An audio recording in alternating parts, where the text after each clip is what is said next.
Good evening बच्चों। आज हम थर्ड बुक शुरू करते हैं। लास्ट क्लास में हमने सेकंड बुक ख़त्म कर ली थी और जैसा कि आपको पता है कि जो मैं ये सवाल पिक कर रहा हूँ अल्टीमेट बुक ऑफ अकाउंटेंसी से पिक कर रहा हूँ।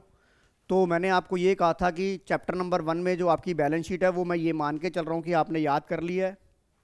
अब मैं चैप्टर नंबर 2 जिसके ऊपर कोई ध्यान नहीं देता, मोस्ट ऑफ द स्टूडेंट इसे हल्के में ले लेते हैं और इसमें से 3 नंबर का सवाल आ जाता है और आप उसे असर्शन रीजनिंग में या किसी कारणवश वो गलत कर देते हो क्योंकि आप सवाल इस चैप्टर को पढ़ते नहीं हो। ये 3 पेज का चैप्टर आपको 3 नंबर दिला सकता है और एक रेशो एनालिसिस है जो 3 नंबर के लिए आपको 100 पेज पढ़ने पड़ते हैं। तो क्यों ना ये 3 पेज पढ़कर हम इस चैप्टर को कंप्लीट करके 3 नंबर अपने सिक्योर कर लें।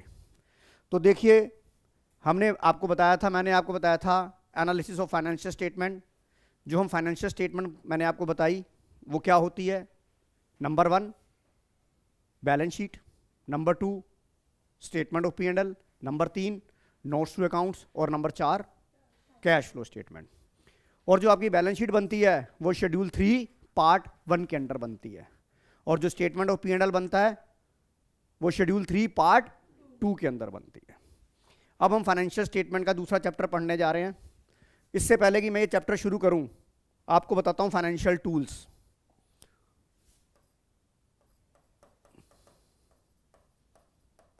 फाइनेंशियल टूल्स हमारे जो फाइनेंशियल टूल्स होते हैं जिसकी हेल्प से हम फाइनेंशियल स्टेटमेंट का एनालिसिस करते हैं, उसमें जो पहला टूल होता है कंपैरेटिव स्टेटमेंट। हालांकि ये आपके टर्म 2 के अंदर है, कैसे बनती है, राइट। दूसरा होता है कॉमन साइज स्टेटमेंट।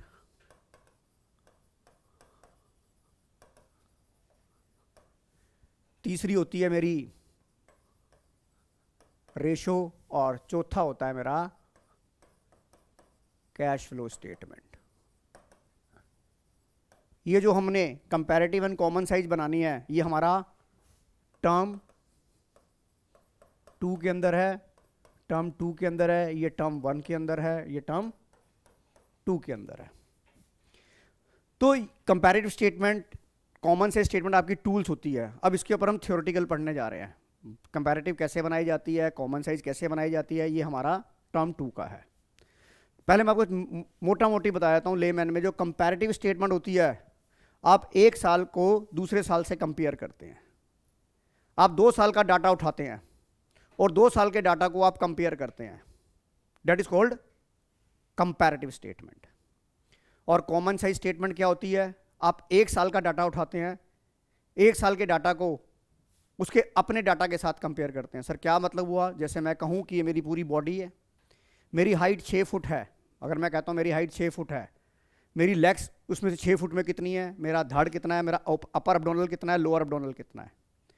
तो इसी तरह जो कॉमन साइज स्टेटमेंट होती है वो हमारी बैलेंस शीट, जैसे हमारी एक बैलेंस शीट बनी, मैं कहता हूँ मेरी एक बैलेंस शीट बनी, ये मेरी बैलेंस शीट कौन सी होती है, इसे मैं क्या बोलता हूँ, वर्टिकल एनालिसिस। और इसे मैं क्या बोलता हूँ, हॉरिजॉन्टल। मेरी एक लाइन होती है, वर्टिकल लाइन है। जो मेरी बैलेंस शीट आज की डेट में शेड्यूल 3 ऑफ द पार्ट 1 में है वो क्या है, वर्टिकल। और वही मैंने आपको बताया था, अगर मैं ऐसे खड़ा हूं तो मेरा हॉरिजॉन्टल है, अगर मैं ऐसे करके ऐसे प्रैक्टिस कर रहा हूं तो वो वर्टिकल है, राइट। तो जो मेरी बैलेंस शीट होती है वो क्या होती है, vertical.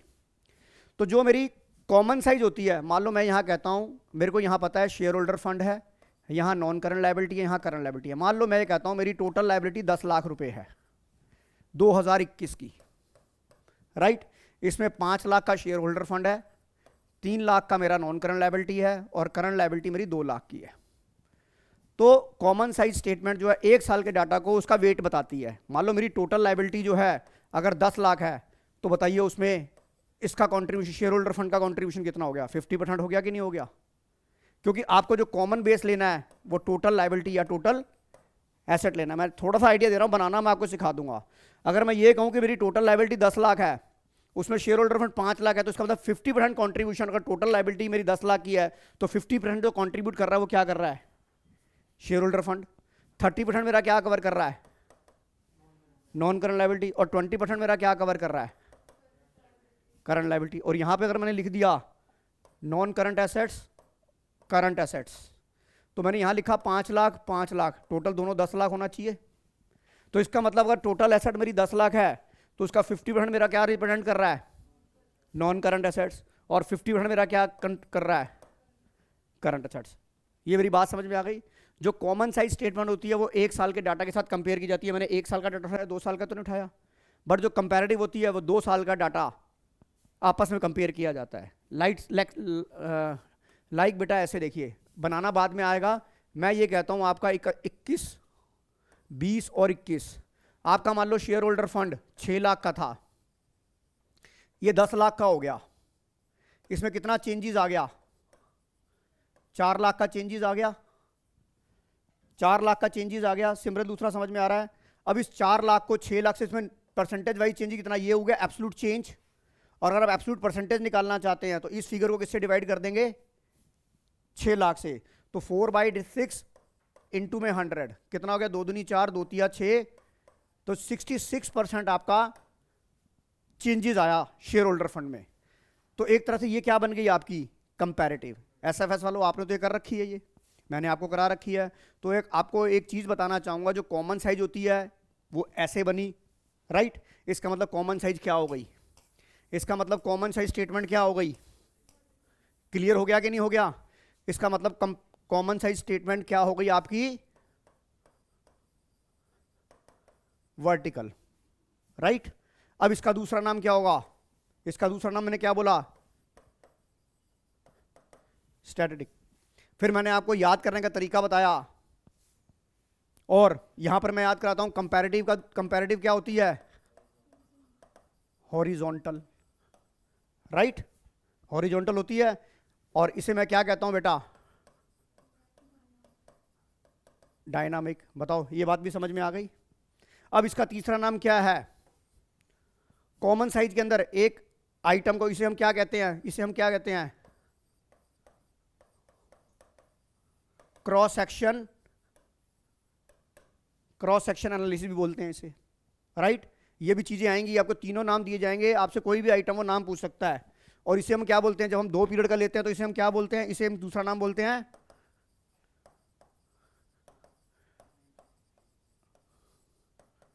Time series analysis, right. तो एक चीज हो गए तीनों नाम, हॉरिजॉन्टल, डायनामिक, टाइम सीरीज। ये क्या हो गई, वर्टिकल, स्टैटिक और क्रॉस सेक्शनल। ये मैंने आपको इसलिए समझाया ताकि आपको इस चैप्टर को करने में दिक्कत ना हो। Is it clear. अब मैं इस चैप्टर को शुरू करा रहा हूं। अब देखो फटाफट आपके आंसर्स आने शुरू हो जाएंगे। तो चलिए हम क्वेश्चन नंबर 1 से शुरू कर रहे हैं, और ये मेरी बुक है target ultimate book of accountancy. पहला, financial statement analysis done by investor करते हैं, all of the above. Answer is, फटाफट मेरे साथ आंसर देते जाएंगे, all of the above. Question number 2, horizontal analysis is A, बताइए हॉरिजॉन्टल एनालिसिस, हॉरिजॉन्टल ऐसे होती है, time series. Yes, the answer is time series. बताओ आंसर आने शुरू हो गए कि नहीं हो गए आपके। क्वेश्चन नंबर 3 पढ़ो, analysis conduct by the investor and creditor is known as external analysis. Is it clear, external analysis. Satvik Dawar समझ आ रहा है बेटा। अगला पढ़ो, income statement represent, income statement represent, अबे तेरे को क्या हो गया भाई, income statement represent trading account, cash flow statement, statement of profit and loss account. समझ में आ रहा है रिशित, फटाफट चलते जाओ। Which of the following statement is false, कौन सी ऐसी स्टेटमेंट है जिसमें फॉल्स है, झूठी है। Financial statement is the postmortem of the business transaction. Yes, window dressing means manipulation of books account, true. Financial statement is not free from true. Tax authority are not interested to financial statement. This statement is false. This statement is false. दूसरा चलिए, cross sectional analysis is ए। अब बताइए cross sectional analysis is A vertical analysis. अब देखो समझ आ गया कि नहीं आ गया जो मैंने लिखवाया था आपको। बताओ अब जैसे मर्जी टेढ़ा मेढ़ा सवाल आ जाए आप कर लेंगे कि नहीं कर लेंगे। चलिए आगे चलिए। While preparing statement of P&L, net sale is recorded as revenue from operation. Doubt, कोई डाउट, सिमरत, देवांश, आगे चलो। Identify the correct statement. Main purpose of analysis the financial statements to be study the trends, rent paid is the part of revenue operation, correct बतानी है। Income tax is the part of revenue for provision is tax is shown under other expense in the statement of P&L account. बताइए इसमें 8वें का answer आपका क्या होगा, सोच के बताओ 8वें का आंसर क्या होगा। 8वें का आंसर क्या होगा?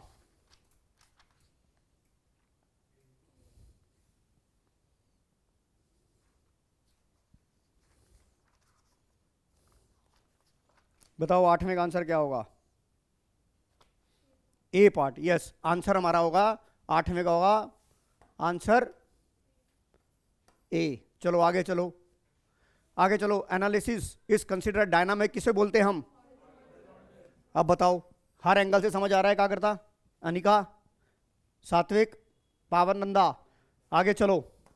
विच of the following is not objective of? कौन सा ऐसा है जो ऑब्जेक्टिव नहीं है? सीबीएसई के अंदर आया हुआ है। कौन सा ऐसा है जो ऑब्जेक्टिव नहीं है? सर, टू जज the financial health of the firm, objective है। टू जज the short term and long term liquidity position, objective है। टू जज the reason of change in profitability, objective है। टू जज the variation of the accounting practice, ये आपका क्या है? ये आपका आंसर क्या होगा? इज द नोट, ये ऑब्जेक्टिव आपका। बताओ, एग्री हो इस बात से? आप इस बात से एग्री हो? आगे चलते जाओ, आगे चलो, आप आगे चलो।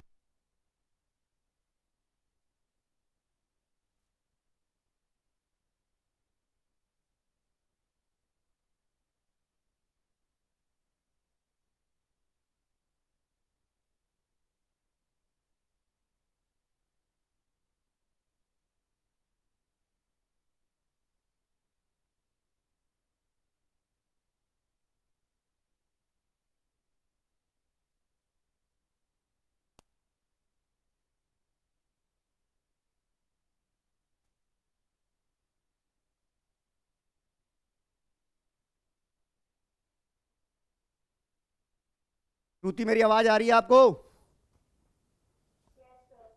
क्वेश्चन नंबर कौन से पे थे? विच of the following is not A limitation? Limitation कौन सी नहीं है? Question number intra firm comparison, हाँ ये है, दैट इज बी। बताओ, इस बात से आप एग्री हो जैसन? अब मेरे पास ये दो शब्द आए हैं, इसके बारे में भी डिस्कस करते हैं। इंटर फर्म कंपैरिजन और इंट्रा फर्म। जब मैं अपनी कंपनी का कंपेयर अपनी कंपनी के साथ करता हूं तो उसे बोलते मैं इंट्रा फर्म। अगर मैं अपनी शक्ल में शीशा देख के अपने आप को कंपेयर करूंगा कि आज मैं स्मार्ट लग रहा हूं या नहीं लग रहा हूं, that is called intra firm. और अगर मैं अपना कंपेयर कबीर से करूंगा तो क्या हो जाएगा? इंटर। अगर एक कंपनी का कंपेयर दूसरी कंपनी के साथ किया जाता है तो उसे बोलते हैं इंटर फर्म कंपैरिजन। और मैं अपना कंपैरिजन अपनी कंपनी का अपने साथ करूंगा तो इंट्रा। Is it clear? कोई दिक्कत? आगे चलो। विच of the following is underline? मैंने आपको ये बात बोली है कि जो नोट है ना, नोट ये जिंदगी में बड़ा इंपॉर्टेंट है। आपको पेपर के अंदर देखो, ये सीबीएसई में आया हुआ है, सीबीएसई में आया हुआ, और ये आपको बड़ा कंफ्यूज करेगा। वो आपको बड़े ध्यान से पढ़ना है। इज नॉट ट्रू, फॉल्स, ये बातों शब्दों को आपने बड़ा याद रखना है। तो बताइए, विच of the following is not A limitation? कौन सी लिमिटेशन नहीं है? Intra firm comparison. पावन नंदा, समझ में आ रहा है? चलो आगे चलो।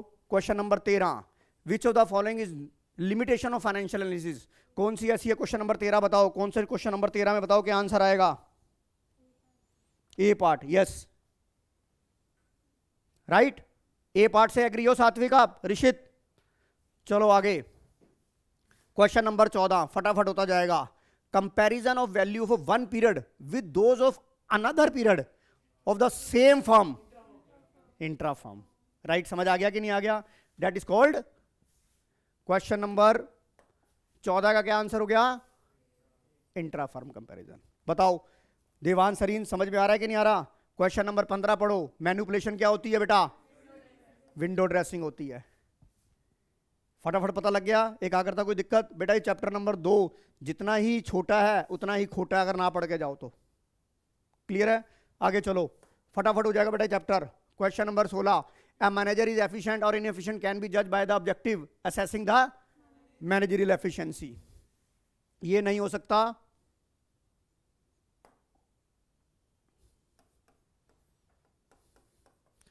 Question number 17, which objective is useful for the external user of the financial statement? Assessing the earning capacity and profitability, assessing the managerial efficiency, assessing the short term long term solvency, और intra firm comparison. बताइए कौन सा होगा? Question number 17 में बताइए कौन सा होगा? सिमरन दूसरा तू बता क्या होगा? ए या सी होना चाहिए, बिल्कुल ठीक कह रहे हो, ए या सी होना चाहिए, बीओडी होगा नहीं, पर इसका आंसर होगा जो एक्सटर्नल यूजर होते हैं बेटा, वो सबसे पहले आपको क्या देखते हैं, अर्निंग कैपेसिटी एंड प्रॉफिटेबिलिटी। मैं कहीं पैसा लगाऊंगा तो मैं ये देखूंगा ना मुझे रेट ऑफ रिटर्न क्या मिल रहा है। लॉन्ग टर्म सोल्वेंसी वाले जो शॉर्ट टर्म सोल्वेंसी तो वो देखेंगे ना जो मुझे पैसा उधार देंगे। मैं अगर किसी कंपनी में पैसा लगाऊंगा तो मैं उसकी इतनी जल्दी लॉन्ग टर्म सोल्वेंसी नहीं देखूंगा, मैं तो ये देखूंगा अगर मैं रिलायंस कंपनी में पैसा लगा रहा हूं, इस प्रोजेक्ट में पैसा लगा रहा हूं तो मुझे रेट ऑफ रिटर्न क्या मिलेगा। इज इट क्लियर बेटा, कोई डाउट? चलो आगे चलते हैं हम, आगे चलो फटाफट चैप्टर खत्म हो जाएगा। Question number 18, if a firm is planning for merger और acquisition which objective of financial statement analysis is useful. अगर हम मर्जर कर रहे हैं, एक्विजिशन कर रहे हैं, तो कौन सा ऑब्जेक्टिव जो है मेरे लिए यूजफुल होगा, बताइए। क्वेश्चन नंबर 18 में बताओ क्या होगा। अगर हम किसी दो मर्जर का मतलब था जब दो कंपनियां आपस में मिल जाए, तो मेरा आंसर क्या होगा। सर मैं अर्निंग कैपेसिटी देखूंगा, फोरकास्टिंग, प्रिपेयर बजट दूंगा, ऐसे शॉर्ट टर्म। बेटा मैं क्या देखूंगा, मैं देखूंगा उसकी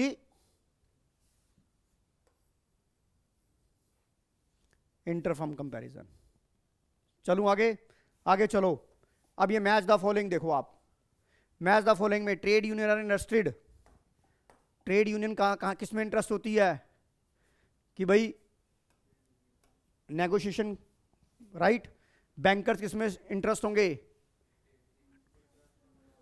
बैंकर इसमें होंगे। शेयर होल्डर किस में इंटरेस्ट होते हैं, शेयर होल्डर। पोटेंशियल इन्वेस्टर नहीं, सेफ्टी ऑफ इन्वेस्टमेंट। और जो पोटेंशियल इन्वेस्टर होते हैं वो ये चाहते हैं कि कंपनी में पैसा लगाएं या ना लगाएं। Is it clear? तो बताइए क्या होगा, फर्स्ट का क्या हो गया, फोर्थ का। बेटा जो पोटेंशियल इन्वेस्टर होते हैं वो तो ये जानते हैं ना कि मैं पोटेंशियल इन्वेस्टर होते हैं जो अभी मेरे इन्वेस्टर नहीं है, मुझे तेरी कंपनी में पैसा लगाना नहीं लगाना, पहले तो मैं ये सोचूंगा ना। तो सेफ्टी तो सबसे पहले उसका ये है ना, they want to know, they should invest. और कंपनी जब मैं इन्वेस्ट ही नहीं करूंगा तो फिर मेरी सेफ्टी कहां रह गई, ना नो मन तेल होगा, ना गंगा राधा नाचेगी। यस और नो, क्यों जी कबीर? तो आपका आंसर क्या हो गया, फर्स्ट का हो गया ए। अब देखो इस तरह के सवालों में कैसे करना है, आपने फर्स्ट का ए देखा और फोर्थ का क्या था, डी। अब आप ये देखो बेटा, आप इसके ऑप्शन को चेक करो।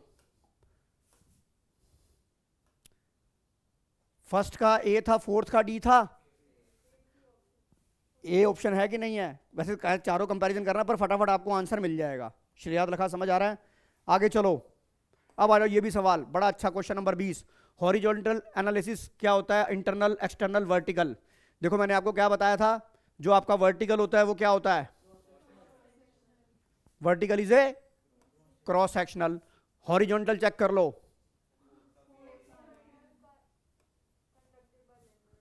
और इंटरनल एनालिसिस, एक्सटर्नल एनालिसिस,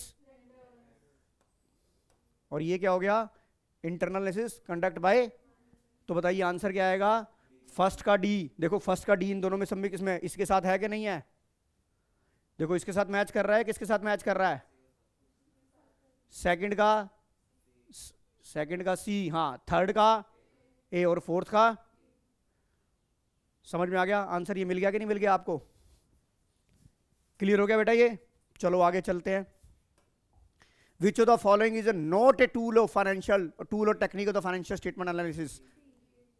क्या होगा, अब यार तू कहां गया, क्वेश्चन नंबर किसका होगा, जर्नल बिजनेस, क्योंकि वो भी फाइनेंशियल टूल है, वो भी फाइनेंशियल टूल है, वो भी फाइनेंशियल टूल है, तो कौन सा फाइनेंशियल टूल नहीं है सर, ये वाला फाइनेंशियल टूल नहीं है, राइट। अब क्वेश्चन नंबर 22 मुझे आप करके दिखाओ, क्वेश्चन नंबर 22 मुझे बताओ विच ऑप्शन इज राइट, ढंग से बताओ क्वेश्चन नंबर 22 का आंसर क्या होगा, क्वेश्चन नंबर 22 का आंसर क्या होगा, कॉपी भी करके बताओ, ये मैंने आपके भरोसे छोड़ा है। क्वेश्चन नंबर 22 का ऑप्शन बताओ मुझे क्या होगा। एक जने ने बोला, श्रेयाद लखा ने बोला सी, सिमरन दूसरा बोल रही है सी। सब जने सी के साथ जाने के लिए तैयार हैं, तो मैं भी आपके साथ इसको लॉक करता हूं, हम भी सी के साथ जा रहे हैं, C is your right answer. Clear है बेटा? सात्विक, कोई डाउट? हालांकि तुम कहोगे सर ये बड़ी बोर क्लास है बेटा, पर क्या करूं, ये 3 नंबर लेने के लिए मुझे अगर 2 पेज पढ़ाने पड़ जाए तो क्या दिक्कत है। क्वेश्चन नंबर 23, ज्यादा नहीं है इसमें, ज्यादा क्वेश्चन नहीं है। अब देखो ट्रू फॉल्स मुझे बताते जाओ। One objective of the financial is to determine the operating efficiency and the profitability, true. Financial statement ignore qualitative aspects, true. Financial statement free from bias, vice, true. Not free from, हाँ false. 25 का false, yes 25 का answer अच्छा किया आपने, मेरी गलती पकड़ ली, false. अब बताओ क्वेश्चन नंबर 26, क्वेश्चन नंबर 26 अभी तो आया तो है नहीं, आ गया। Competitor industry to financial statement, true, right. चलो आगे बताओ, क्वेश्चन नंबर 27 असर्शन रीजनिंग के सवाल आ गए। अब जरा मुझे इसमें बताओ 27 का कौन सा, सोच के बताओ। 4 क्वेश्चन लगे हैं, चैप्टर खत्म हो जाएगा, ध्यान से करके बताना विच ऑप्शन इज राइट। मैं आपको टाइम देता हूं, आपको मैंने पूरा चैप्टर समझा दिया है, ध्यान से पढ़ो और मुझे बताओ विच ऑप्शन इज राइट। मेरे को एक जवाब आया सर ए, मुझे सिमरन लूथरा का जवाब आया सर ए। अब मुझे बताओ किसी और का कोई और जवाब है क्या? ध्यान से पढ़ो, दोनों स्टेटमेंट ध्यान से पढ़ो।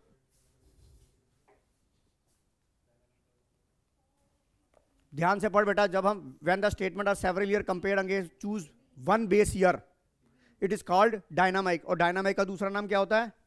हॉरिजॉन्टल। और हॉरिजॉन्टल एनालिसिस मेड रिव्यू, तो इसका मतलब क्या है? Assertion reason both are correct and reason is correct explanation of. क्यों गलत होगा?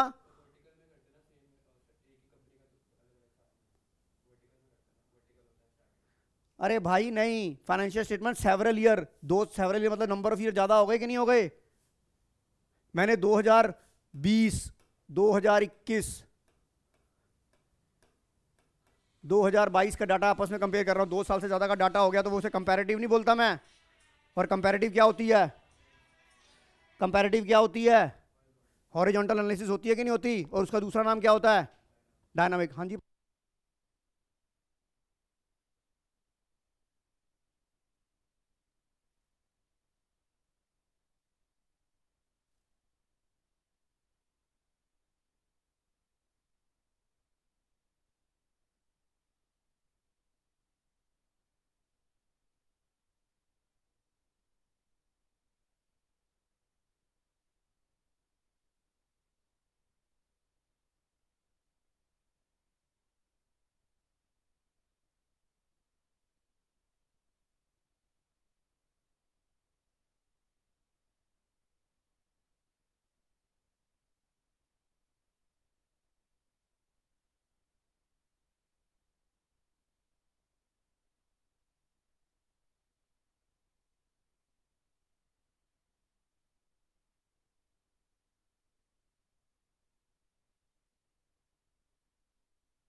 ओके।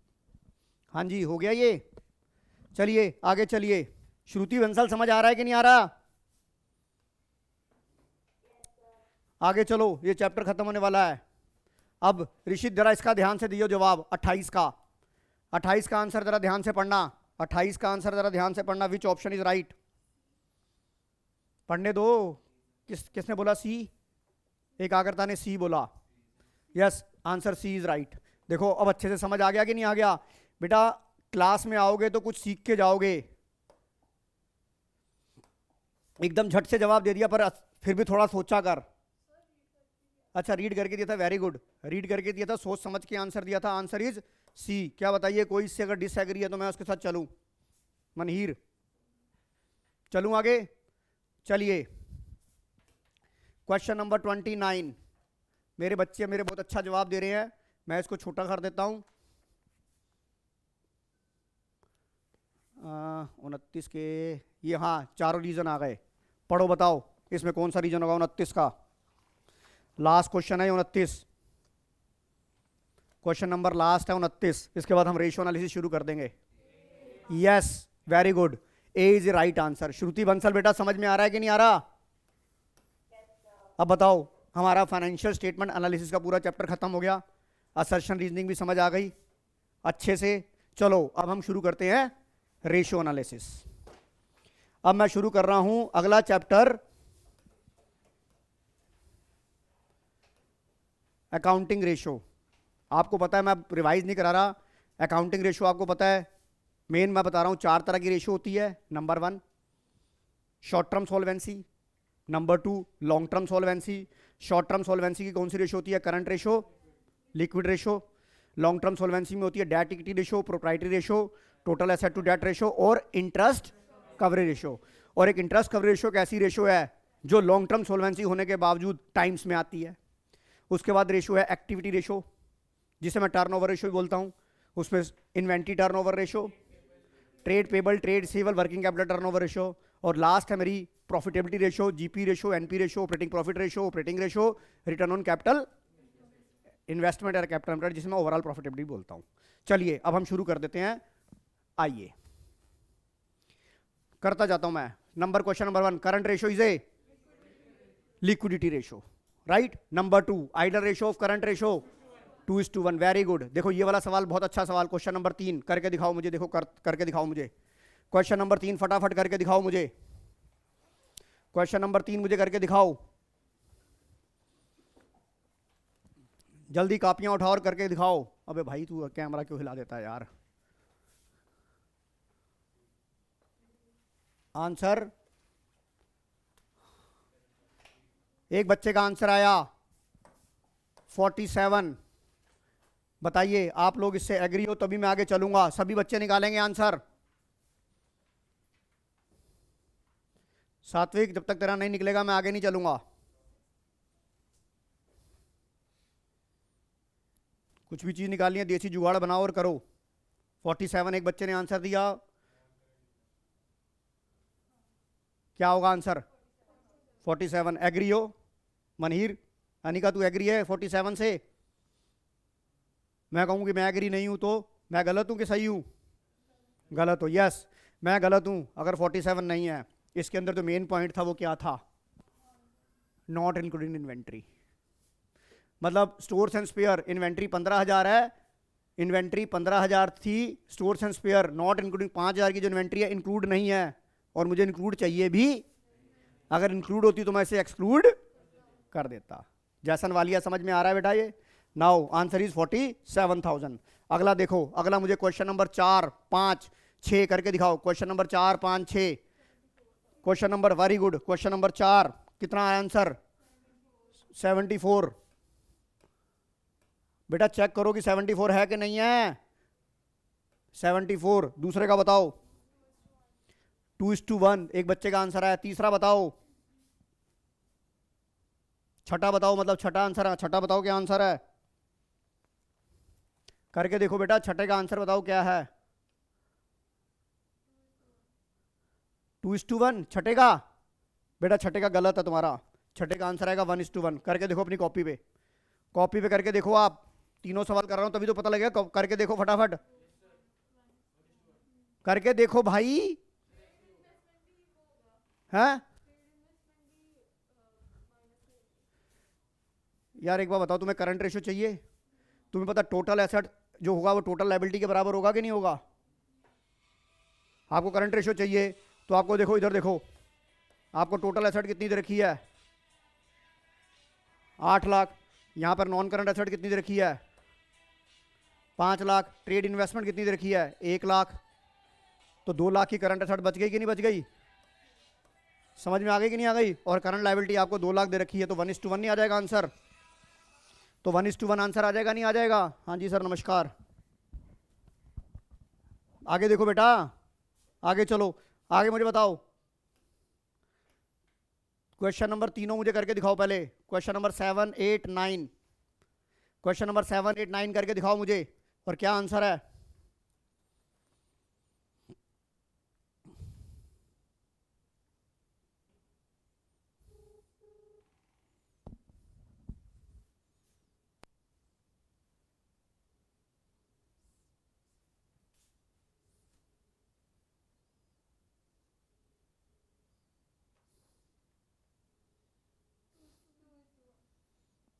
पहले का बोलो, पहले का ऑप्शन बोलो। कौन सा ऑप्शन? कौन से क्वेश्चन का? क्वेश्चन नंबर 7 का। बच्चों ने बोला सी। श्रुति निकाल रही है ना साथ साथ? कैलकुलेट कर रहे हो ना साथ साथ? Question number C. और आगे चलो 8वें का। आठवें का निकालो। आठवें का बता रहे हैं गलत है, 4:1। इधर देखो, आपको क्या दे रखा है, वर्किंग कैपिटल दे रखी है। टोटल डेट का मतलब क्या होता है, total debt is equal to non current liability plus current liability. तो यहां से आपको क्या मिल जाएगा, करंट लायबिलिटी मिल जाएगी, और करंट एसेट्स आपको वर्किंग कैपिटल से करंट एसेट मिल जाएगी। समझ आ गया कि नहीं आ गया? आगे चलो। हाँ सुमित, हेलो।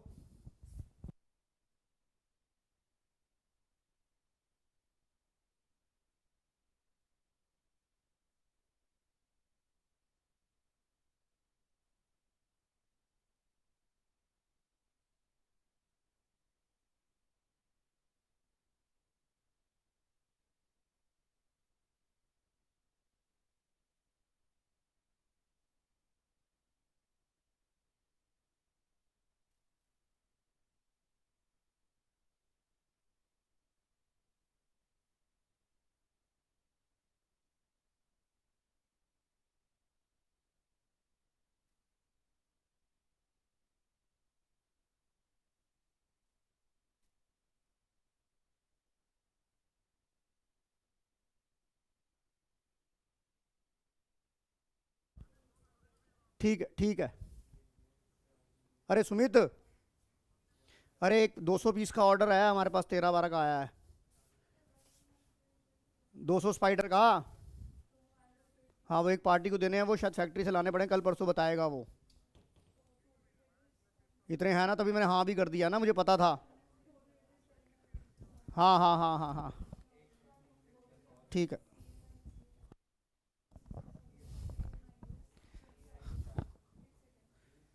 आगे चल। कौन सा? क्वेश्चन नंबर 8 क्यों होगा? एक मिनट एक मिनट, मेरे को चेक करने दे बेटा। क्वेश्चन नंबर 8, हाँ 4:1 होगा, यस सॉरी। क्वेश्चन नंबर, इसका आंसर क्या होगा ये बताओ, 4:1 आया कि नहीं आया? श्रुति बताओ, चेक करो तुम्हारा आंसर 4:1 आ रहा है कि नहीं आ रहा? बताओ, तुमने 2:1 कर रहे हो, तूने क्या निकाला कबीर? नहीं निकला, करके दिखाऊं? तो बोलना मुंह से फूट।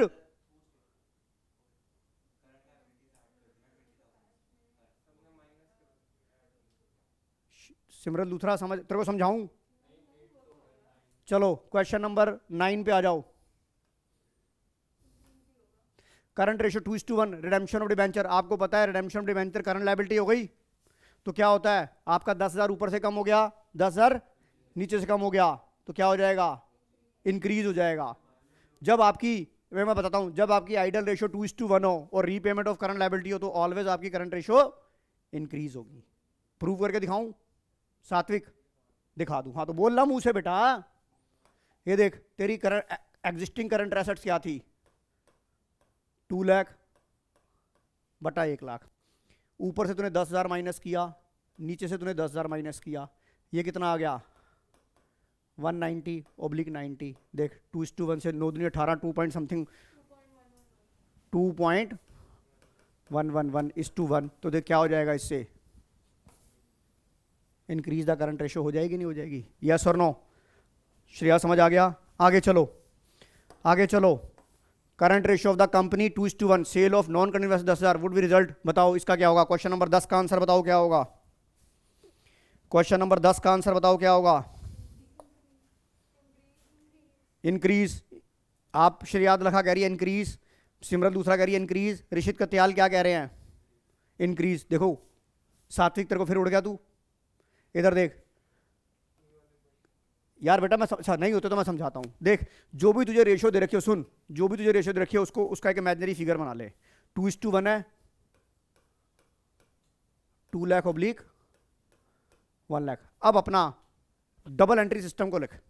जब तू sale of non current investment करेगा तो तेरे नॉन करंट इन्वेस्टमेंट कम हो गई, और जब बेचेगा या तो उधार बेचेगा या नगद में बेचेगा।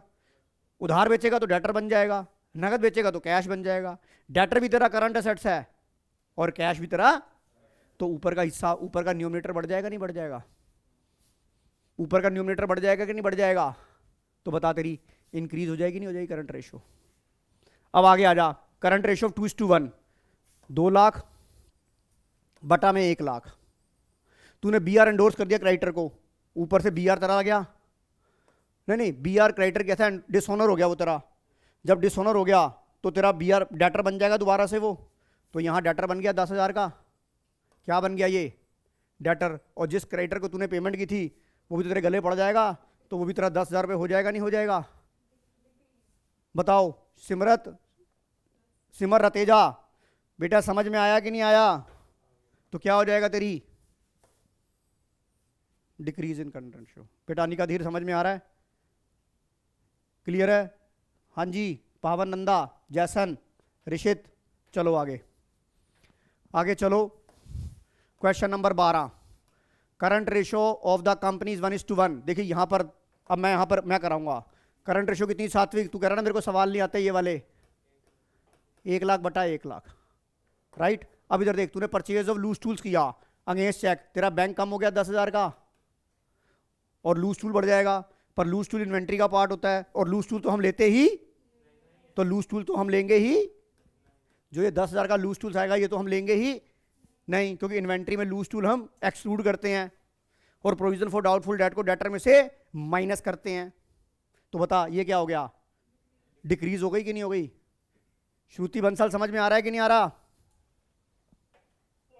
क्वेश्चन नंबर, अब मुझे बता, करंट रेशियो तेरी 1:1 की है, 1 लाख बटा में 1 लाख।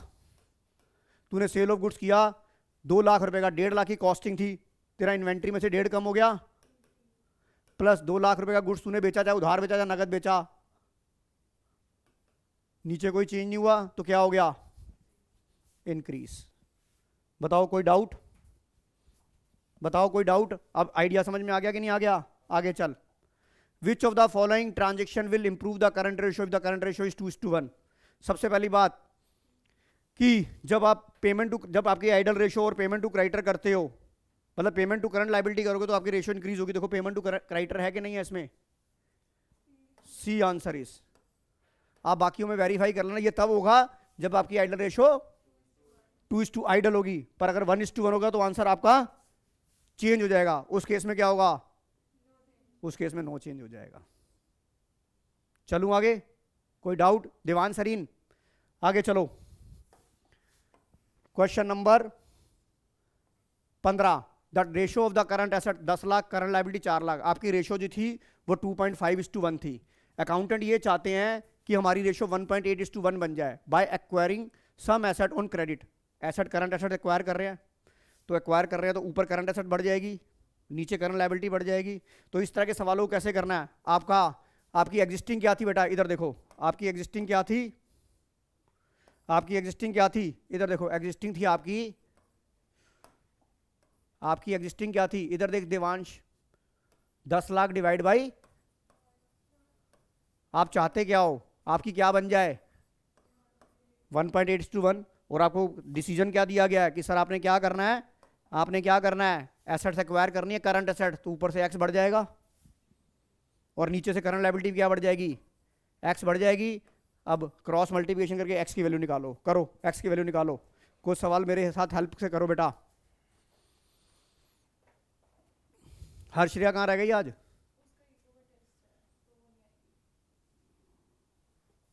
कमाल है यार, अब टेस्ट है तो मतलब क्लास से नहीं लोगे तुम लोग? इनका भी तो है, 2 लल्ले पीछे भी तो बैठे मेरे। अब मैं किसी की एक्स्ट्रा क्लास नहीं लूंगा, बोले रो ही जाओ जितना रोते हैं तुमने। जो क्लास नहीं लेगा, मैं पागल की तरह थोड़ा ना हूँ। तीसरी बार कम से कम रेशो कौन कितनी बार हो रही है श्रेयाद लखा भी? 3rd या 4th टाइम हो रही है ये। मैं अपनी जिंदगी हराम कर लूँ और तुम लोग मजे ले रहे हो।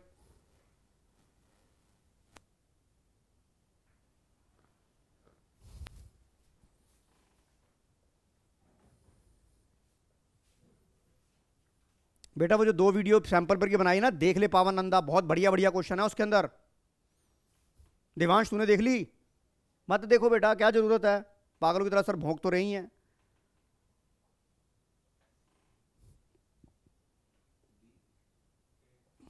बेटा क्वेश्चन मैं बताता हूं, इसका 15 का जो आंसर होगा वो होगा ऑप्शन नंबर ए। श्रुति बंसल करके दिखा बेटा। क्वेश्चन नंबर 16 करके दिखाओ वो वैसे ही। क्वेश्चन नंबर 16, क्वेश्चन नंबर 17, बताओ मेरे से कौन सी ऑप्शन राइट है। क्वेश्चन नंबर 16, क्वेश्चन नंबर 17 आप करके दिखाओगे मेरे को। देखो कैसे नहीं प्रैक्टिस होती तुम्हारे से। ठीक है, क्या करता, यूजफुल है ये क्लास। लग तो नहीं रहा कि मैं टाइम खराब कर रहा हूं। हाँ जी मनहीर।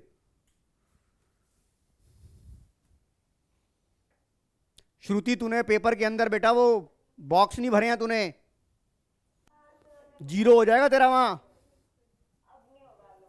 ओके।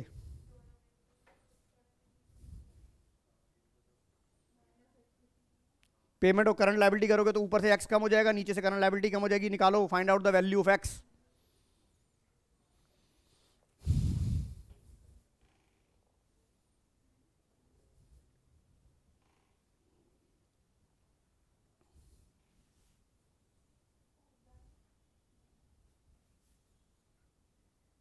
सोलह का आंसर आएगा, 16 का मैं आंसर बता रहा हूं, 16 का आंसर आएगा डी। 17 का बताओ, 17 का बताओ आंसर। यस, 17 का क्या होगा? Liquid asset do not include. Liquid assets में क्या? Current assets minus inventory minus prepaid expenses. 15 में ए क्यू आएगा, एक्स की वैल्यू निकालना। ये 1.8 है बेटा, तो क्या हो गया? 18 चौक 72, 7,20,000 जमा 1.8 X is equal to 1 lakh is equal to X. 0.8 X से डिवाइड कर 0.8 से, तो आ जाएगा आंसर। करके देख कबीर, मैं वेट कर रहा हूं बेटा।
हाँ जी, question number 18, question number 18, option number B.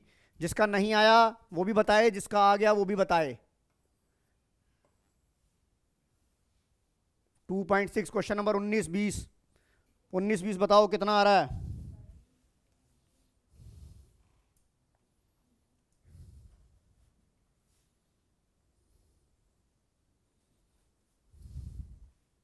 Question number 19 श्रीशित Katyal बताएगा। क्वेश्चन नंबर 19 निकालना फिर। यहां क्या छोले बेच के छोले खाने आया यहां पे? कोई आंसर नहीं बताएगा ऋषित कत्याल के अलावा। और जैसन वालिया 20वें का आंसर तू बताएगा।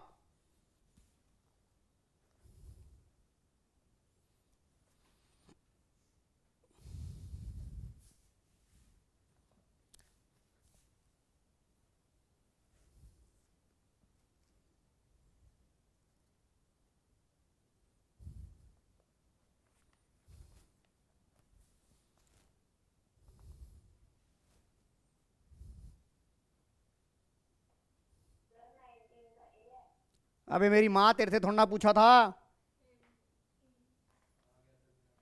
कहाँ आया दिखा। हाँ ए आंसर।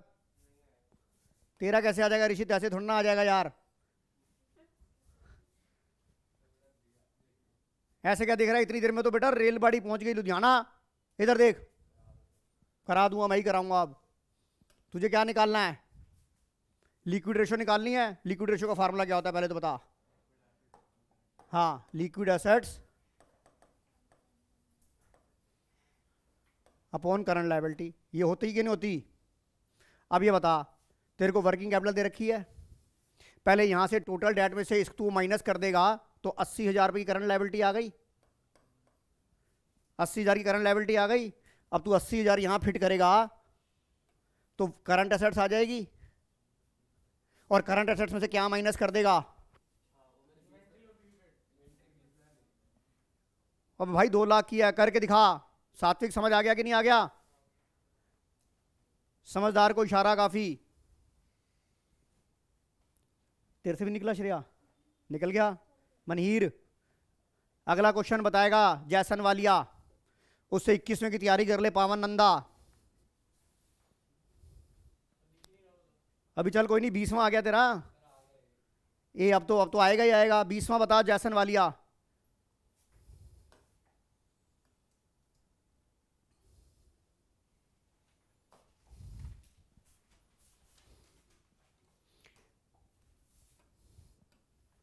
बीसवें का आंसर बताएगा जैसन वालिया।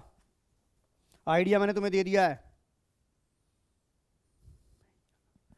अबे यार इसे तुम काहे हिला देते हो यार? एक बार इसकी मेरा माउंटिंग आ जाए एक बार, फिर टेंशन खत्म हो। हाँ जी, 20वां जैसन वालिया।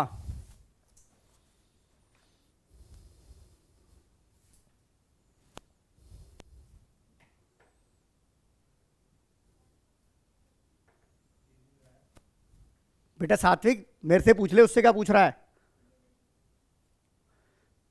तुझे करंट रेशो दे रखी है 2.6:1। अगर तू वर्किंग कैपिटल तेरे को दे रखी है करंट एसेट करंट लायबिलिटी, तो ये क्या हो जाएगा? इधर देख, 2.6x करंट एसेट्स हो गया, करंट लायबिलिटी क्या हो गया? x। वर्किंग कैपिटल का फार्मूला क्या होता है? 2.6x minus X is equal to 2,50,000। यहां से तुझे करंट एसेट करंट लायबिलिटी पता लग जाएगी, और करंट एसेट में से इन्वेंट्री माइनस कर देगा, प्रीपेड माइनस कर देगा, तो क्या पता लग जाएगा? लिक्विड। कर। लगे हुए जैसन वालिया जी घसीटे मारने, 1 मिनट का सवाल है। बेटा फार्मूले याद नहीं करोगे तो मर जाओगे। बेटा प्रैक्टिस कर लो रेशो की।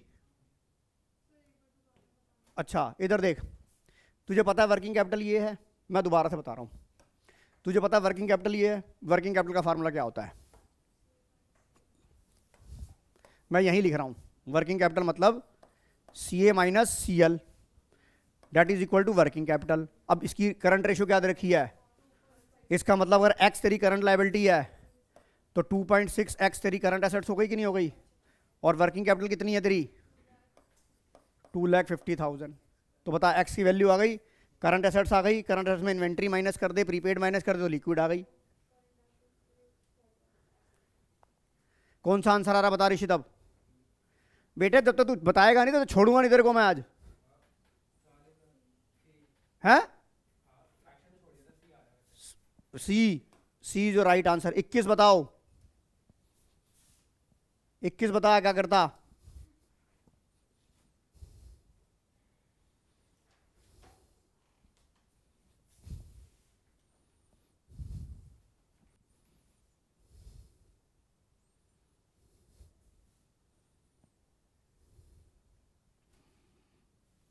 अगली क्लास में भी यही कराऊंगा। आज देखो रेशो कितनी खत्म होती है उसकी, फिर तुम्हें वीडियो शेयर कर दूंगा, ठीक है? क्या करता, देख लेना बेटा, फटाफट देख रेशो कैसे आग की तरह भागती है। अब कल तक रेशो खत्म, थर्ड बुक खत्म,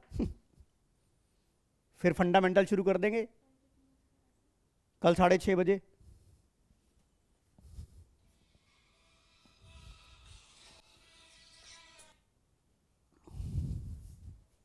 हेलो।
हाँ जी, कौन सा क्वेश्चन है ये?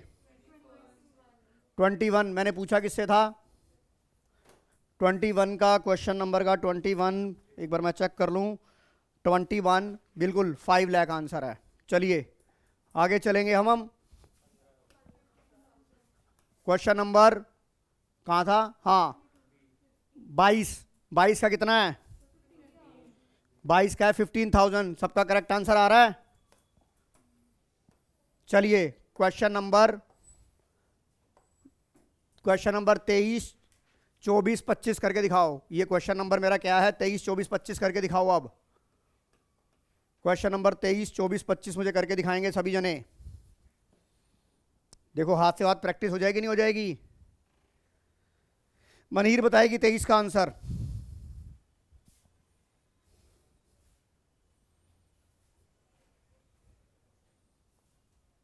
आप 23, 24, 25 तीनों निकाल लीजिए और 26 भी कोशिश करिए, अगर दिख रहा है तो स्क्रीन पर निकाल लीजिए।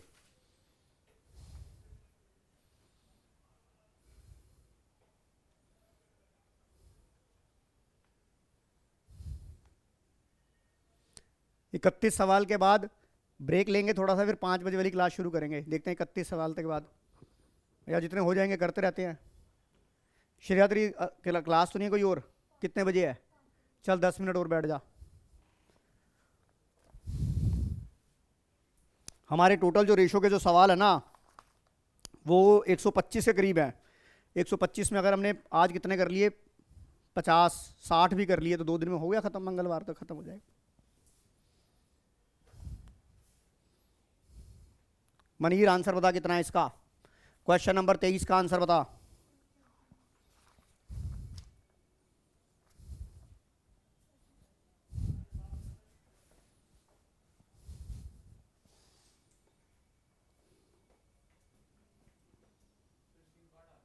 यार तेरे से पूछा था क्या?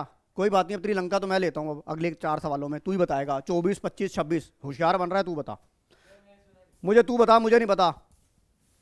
मुझे बता मनहीर कितना आंसर आ रहा है?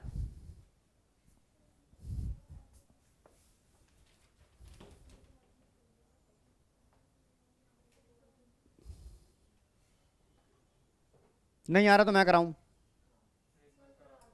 इधर देख, तुम्हें पता है इस तरह के सवालों में करंट रेशो क्या है? 3:1। क्विक रेशो क्या है? दोनों में तुमने एक चीज तो कॉमन देखी कि करंट लायबिलिटी कॉमन होती है।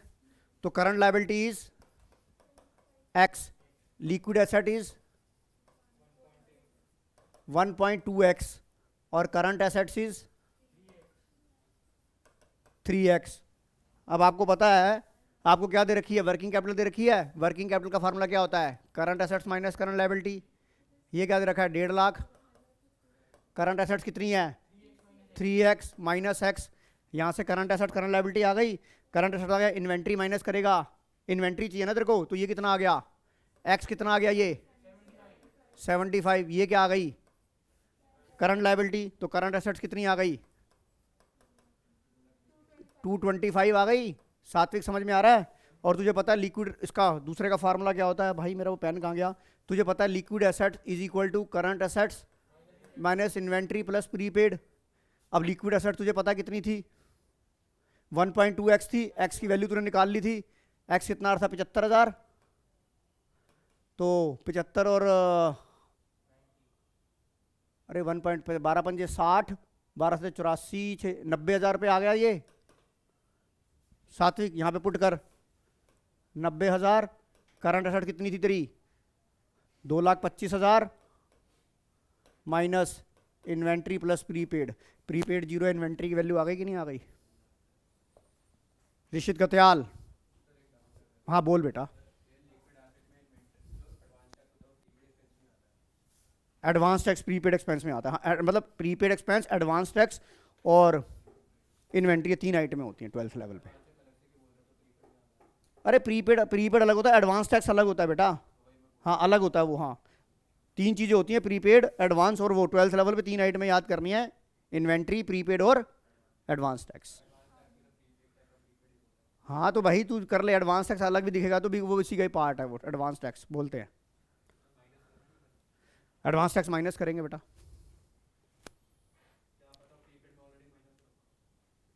अरे भाई एडवांस टैक्स का मतलब क्या, तूने गवर्नमेंट को टैक्स दे दिया एडवांस में, वो तेरी लाइबिलिटी थी। प्रीपेड क्या होता है, तेरी तो यूज कर रहा था, एडवांस टैक्स प्रीपेड नहीं होता, कोई एक्सपेंस प्रीपेड नहीं किया है। क्यों छोड़ देगा, चलो आगे चलो। 5:1, चलो आगे 25 का क्वेश्चन नंबर कौन सा था हर्ष, ये श्रेया, 1 मिनट, 24, हाँ 5:1। उसके बाद 25 बताओ, 25 बताओ, 26 बताओ।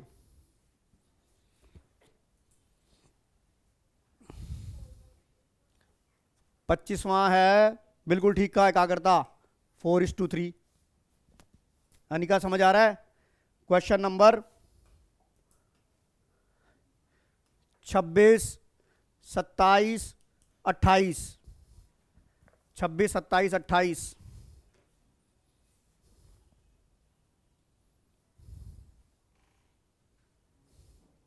तीनों क्वेश्चन कर लो, फिर मेरे को तीनों का आंसर बताना। 26 का आंसर क्या, तीनों निकाल लो बेटा, क्या करता पहले फिर बताता हूं मैं। 26 का है, बिल्कुल ठीक है, 26 का है 2:1। 27 का बताओ।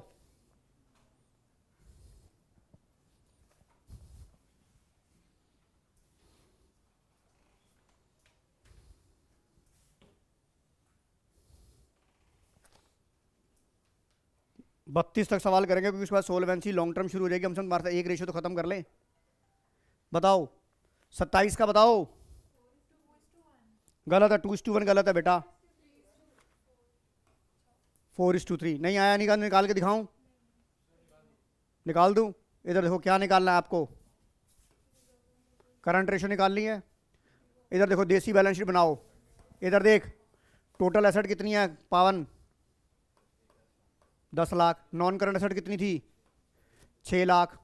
Share holder fund, reserve and surplus, non current liability, इधर देख ये कितना है, तो मैं देसी बैलेंस शीट बना। Share holder fund, non current liability, और तुझे पता है जब करंट टोटल एसेट 10 लाख है तो टोटल लायबिलिटी भी 10 लाख होगी। और तुझे एक चीज़ याद रखनी है, जो शेयर होल्डर फंड होता है उसमें क्या होता है, एसआरएम होता है कि नहीं होता। तो इस रिजर्व एंड सरप्लस का कोई भी औकात, क्योंकि शेयर होल्डर फंड अगर शेयर कैपिटल लिखा होता तो हम ऐड करते। तो शेयर होल्डर फंड यहाँ कितना लिखा है, 4 लाख लिखा है। नॉन करंट लायबिलिटी कितना लिखा है, 3 लाख। इसका मतलब 4 और 3 7, 3 लाख की करंट लायबिलिटी हो गई कि नहीं हो गई, 3 लाख की करंट लायबिलिटी हो गई कि नहीं हो गई। तो ये बता, और यहाँ पर नॉन करंट इन्वेस्टमेंट कुछ नहीं है, तो करंट एसेट कितनी आ गई, तो 4:3 आंसर आ गया कि नहीं आ गया। बेटा ध्यान से पढ़ो, शेयर कैपिटल वर्ड लिखा है या शेयर होल्डर फंड लिखा है। श्रेया समझ आ गया, सिमरत, सिमर, देवांश, आगे चलो। क्वेश्चन नंबर कौन से पे थे, 28, 29, 28, 29 करके दिखाओ मुझे। हम टोटल करेंगे 32 तक सवाल करेंगे आज। कितना बता रहा है, हाँ बिल्कुल ठीक कहा, सिमरत लूथरा ने बड़ी जल्दी आंसर दे दिया बेटा, 1.8:1। क्वेश्चन नंबर 29,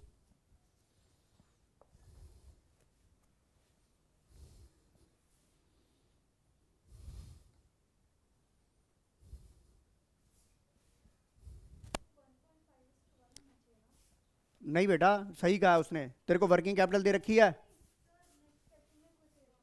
ये मेरे को क्विक रेशियो निकालनी, क्विक रेशियो का मतलब क्या होता है, लिक्विड रेशियो। और इसका तीसरा नाम क्या होता है बेटा, बेटा सवालों को ध्यान से पढ़ो। ये क्या चीज, ये क्यों, अगर 1.5 है तो क्या हो गया, तेरी liquid asset 1.5:1, liquid asset is equal to current liability. Current liability तुझे दे रखी है 40,000, तो तेरी लिक्विड एसेट क्या आ गई, 15 चौके 60,000 हो गया। अब ये बता, तुझे इन्वेंट्री चाहिए, तुझे इन्वेंट्री चाहिए, तुझे पता है liquid assets is equal to current assets minus inventory. Liquid asset तेरी 60,000 आ गई, करंट एसेट तेरे को दे रखी है 1 लाख। बताओ आई आ जाएगा नहीं आ जाएगा, पहले कहाँ कंफ्यूज हो गई थी। हाँ अगर कोई मान लो बेटा ऐसे 1.5 लिखा हो तो इसका मतलब होता है 1.5:1, राइट। अगर 0.8 लिखा होता तो 0.8:1। क्लियर है ये, हाँ जी चलिए आगे चलिए, क्वेश्चन नंबर लास्ट 3 क्वेश्चन रह गए हैं। अब मुझे जरा इसका match the following, question number 30 का मैच द फॉलोइंग बताओगे। 30 का मैच द फॉलोइंग बताओगे। श्रुति बताएगी match the following question number 30 का।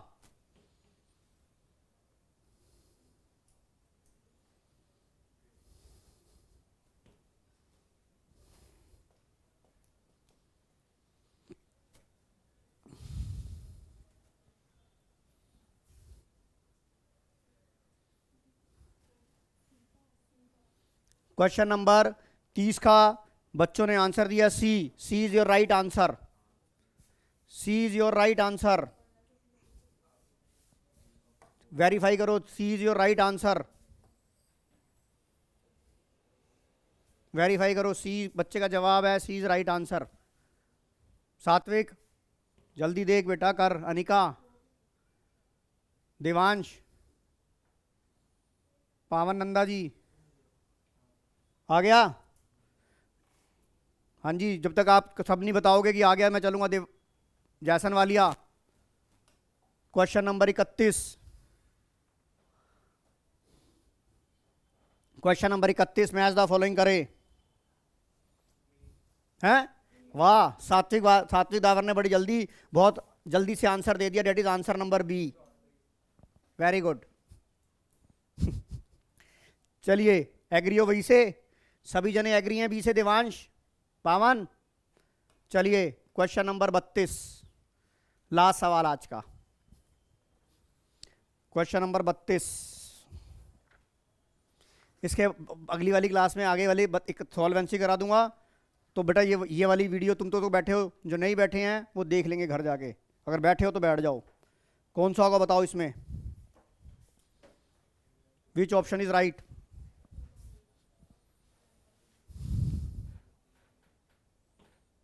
इतने सवाल बहुत हैं रेशो के ऊपर। लिक्विडिटी रेशो अच्छे से हो गई कि नहीं हो गई बताओ। सिमरत, सिमर हो गई रेशो अच्छे से। हाँ भाई कबीर, तेरे को प्रॉब्लम बड़ी आती है इसमें, अब आ गई। बस ये ऐसे मुंह ऐसे ठुड्डी पे हाथ रख के नहीं चलेगा, काम करने से होता है। ऋषित कत्याल बता आंसर क्या होगा। अरे मुझे पूरा आंसर बता। फर्स्ट का क्या आ गया, बी है, सी है, डी है। चल यहां से बी है भाई। सर इसमें भी बी लिखा हुआ है, अब इन दोनों में से कोई एक है तो सबसे लास्ट वाला चेक कर ले एक बार।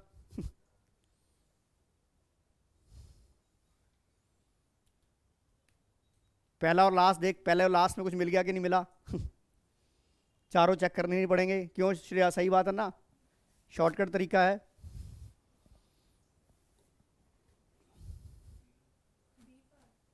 दो जनों का जवाब दिया B, that B is your right answer.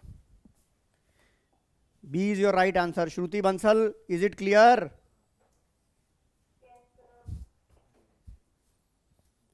आपकी एक रेशो पूरी, मतलब 25% रेशो हमारी खत्म हो गई, जो कि मेन थी। अब उसके बाद सोलवेंसी अगली क्लास में कराऊंगा। इसका वीडियो आज रात तक अपलोड हो जाएगा। उसके बाद अगली वाली कल वाली क्लास में हम फिर इससे आगे वाली रेशो करेंगे, डेट इज एक्टिविटी रेशो। जब तक आप आओगे तब तक रेशो उड़ जाएगी। तो बेटा आज की क्लास यहीं खत्म कर देते हैं। थैंक यू बच्चों।